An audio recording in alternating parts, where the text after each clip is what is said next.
نبی کریم رؤوف الرحیم حبیب کبریا احمد مصطفیٰ جناب حضرت محمد مصطفیٰ صلی اللہ تعالی علیہ وسلم کی روشن تعلیمات کی بدولت جب یہ اسلام اپنی پوری قوت و توانائی کے ساتھ پوری روح زمین پہ آب و تاب کی طرح چمکنے لگا، اس وقت کے دشمن اسلام کے یہود و نصارہ اسلام کے کامیابی کے ساتھ پھیلتے ہوئے برداشت نہیں کر سکتا تھا۔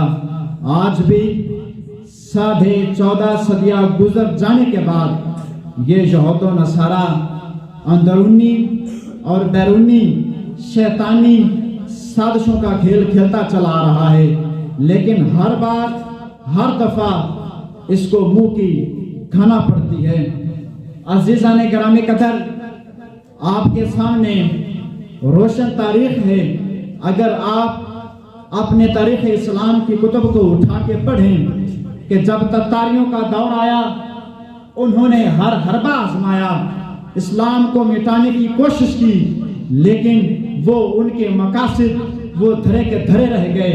منگول کا دور آیا، چنگیز خان اور ہلاکو خان جیسے درندوں نے مسلمانوں کی کھوپڑیاں اتار کر انہوں نے مانار بنا ڈالے، جو جان کو بچا کر تہہ خانوں کے اندر چھپ گئے اور اپنی خانوں کے اندر چھپ گئے۔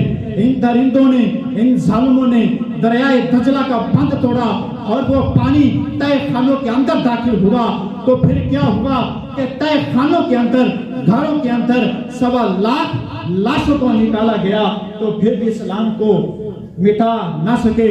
عزیزان گرامی قدر کہ آج ماضی قریب کی مثال آپ سب کے سامنے ہے، کوئی اس بات سے ناآشنا نہیں۔ جب افغانستان کے اندر نیٹو فورسز کا آنا ہوا، وہ 3.5 لاکھ فوج تقریباً وہ مٹھی بھر طالبان کے سامنے جدید اسلحہ لے کر آیا تھا، بڑے بڑے F-16 طیارے لے کر آیا تھا، بڑے ٹینک اور توپیں لے کر آیا تھا، بڑے بڑے زہریلے میزائل لے کر آیا تھا کہ ہم اسلام کو مٹا دیں گے، ہم طالبان کو نست و نابود کر دیں گے۔ ان کے ناپائق اذان چکنا چور طالبانوں نے کر دکھائے، اور وہ دم دبا کر وہ گدر بم کا لگانے والا امریکہ وہ دم دبا کر یہاں سے بھاگنے میں ہی اپنی بھلائی سمجھی۔ عزیزان گرامی قدر کہ یہ سارا یورپ، یہ سارا یہود و نصارہ یہ مسلمانوں کو کمزور کرنا چاہتا ہے اور اس مضبوط جماعت کو توڑنا چاہتا ہے۔ ان کے ارادے کیا ہیں کہ ان کی کوشش ہے کہ 4 چیزیں ایسی ہیں جو مسلمانوں کو کمزور کر سکتی ہیں، جو توڑ سکتی ہیں۔ پہلی بات وہ قرآن ہے، دوسری بات وہ عشق مصطفیٰ ہے، تیسری بات وہ حج ہے، چوتھی بات جہاد کا جذبہ ہے۔ عزیزان گرامی قدر، اگر تو نے پوچھی ہے مجھ سے، اگر تو نے پوچھی ہے امامت کی حقیقت مجھ سے، تو حق میری طرح تجھے صاحب اسرار کرے۔ جناب والا کہ جب یہ سارا یورپ کہتا ہے کہ قرآن کی گستاخیاں کی جائیں تو تب مسلمان کمزور ہو سکتے ہیں۔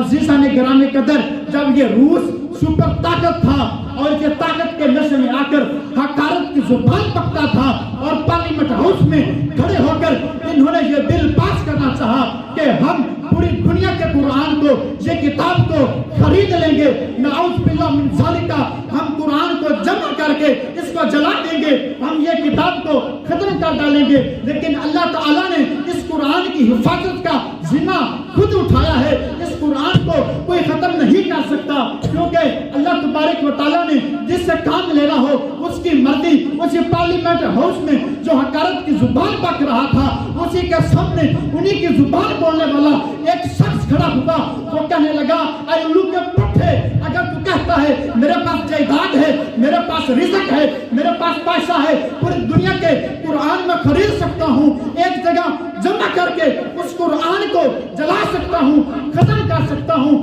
یہ تیرے ارادے کبھی مکمل نہیں ہو سکتے۔ تو قرآن کو، کتاب کو ختم کر سکتا ہے، لیکن ان ہزاروں سینوں کو، ان لاکھوں کروڑوں سینوں کو کس طرح ختم کر سکتا ہے کہ جن سنوں نے مسلمانوں نے اپنے सीनों में कुरान पाक को महफूज किया हुआ है। ये तेरे नापाक अज़ाइम कभी कामयाब ना होंगे। अज़ीज़ान गिरामी कदर के दूसरा नापाक रहता ये था कि हम इनके सीनों में इसके मुस्तफ़ा कशफ कर लें, इनके सीनों में नबी मुस्तफ़ा की मोहब्बत को निकाल दें। तो फिर क्या हुआ कि लोगों को, मुसलमानों को नाच गाने पे लगा दिया, तमाशा दिखाने पे लगा दिया। जो आज के रसूल बच्चे थे उनको दिन ब दिन फंदों पे चढ़ाना शुरू कर दिया। गाजी इल्मुद्दीन शहीद को इन्होंने फंदे पे चढ़ाया। तो फिर कहा इसके बाद कोई आज के रसूल कोई नहीं। जब गाजी मुमताज कादरी को फट्टे लगा दिया, इन्होंने कहा कि इसके बाद कोई आज के रसूल बरसगीर पाकिस्तान के अंदर कोई नहीं बचा। तो पाकिस्तान मुर्दा हो चुका है, हम जिस तरह चाहें गुस्ताखियां करें, अब इसके बाद कोई सर उठाने वाला नहीं है। जब पार्लियामेंट हाउस में, पाकिस्तान की पार्लियामेंट में खत्म नबूवत पे डाका डाला जाता है तो वो लाहौर के शहर से यानी फायज़े आलम की चौखट से वो उठने वाला मर्द कलंदर अमीरुल मुजाहिदीन हाफिज खादम हुसैन रज़वी, जब वो फैज़े आलम की चौखट से उठकर वो फैज़ाबाद की ठंडी हवा में, खून जमा देनी हवाओं में जब वो बैठा, एक दिन नहीं 22 दिन बैठ के खत्म नबूवत पे पहरा देता रहा और साथ में साथ लोगों को इस बात से आगाह करता रहा और ये सारे कुफर को, ये सारे शरफ को और उनके चाहने वालों को आंखों में आंखें डाल के ये बताता रहा कि पाकिस्तान ये बरसगीर मुर्दों का कब्रिस्तान नहीं, ये जिंदा दिलाने आज के रसूल ये इस दुनिया में इस जमीन पे बसते हैं। हमारे होते हुए खत्म नबूवत पे कोई डाका नहीं मार सकता। इसलिए इकबाल ने भी कहा था कि ये यूरोप क्या कहता है, कि ये यूरोप कहता है कि ये फाककश मौत से डरता नहीं जरा, इसके बदन से रूहे मुहम्मदी निकाल दो। यानी इनके नापाक अज़ाइम कि नबी मुस्तफ़ा की मोहब्बत इनके सीनों से निकाली जाए। वो निकालनी क्या थी? वो निकालनी क्या थी? एक दो को फांसी क्या लगाना था? वो तो लाखों हजारों की तादाद में सादाबाद जाकर बैठ के और ये सारे कुफर को बता दिया कि इसके मुस्तफ़ा के या मुझसे रसालत के जब मामला आए तो हम एक कौम हो जाते हैं, हम एक मुट्ठी हो जाते हैं। इस बात पे हमें कोई कमजोर नहीं कर सकता। अज़ीज़ान गिरामी कदर, तो तीसरा मकसद इनका क्या था?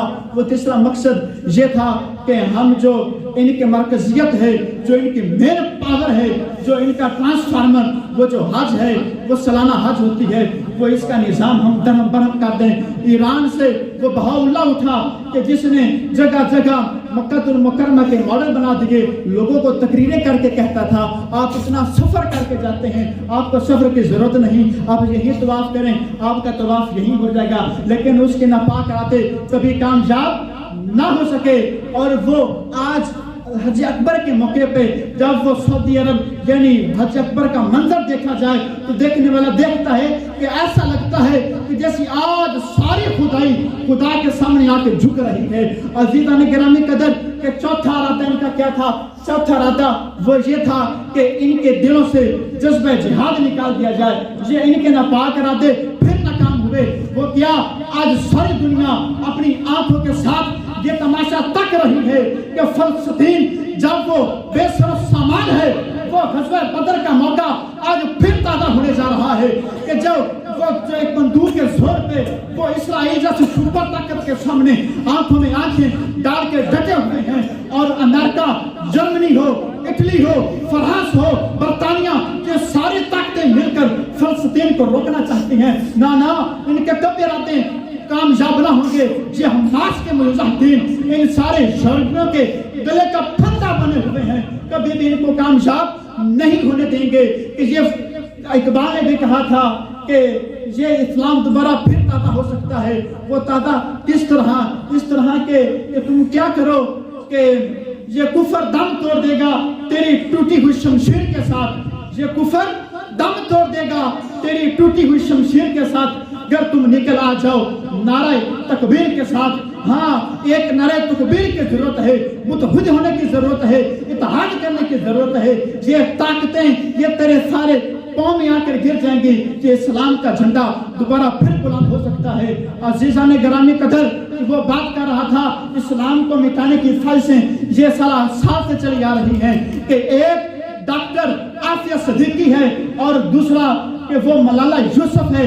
मलाला यूसुफ प्रोटोकॉल के अंदर होने के बावजूद वो डॉक्टर आफिया सिद्दीकी अमेरिका की जेल में बैठ के वो इस्लाम का झंडा बुलंद किए हुए हैं, इस्लाम की बोली बोल रही है। वो मलाला यूसुफ जो यूरोप की किताबें चाट कर वो यूरोप की बोली बोलती है। अज़ीज़ान गिरामी किधर मलाला यूसुफ को रोल मॉडल के तौर पे तालिब इल्मों के सामने पेश किया जाता है कि अब तिफल में वो आए क्या, माँ बाप के तवार की दूध है डब्बे का, तालीम है सरकार की।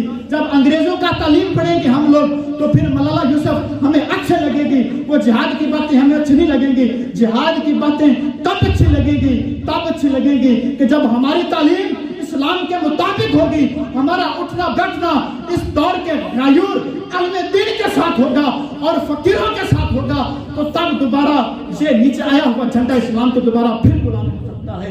ताजदारे खत्म नबूवत जिंदाबाद।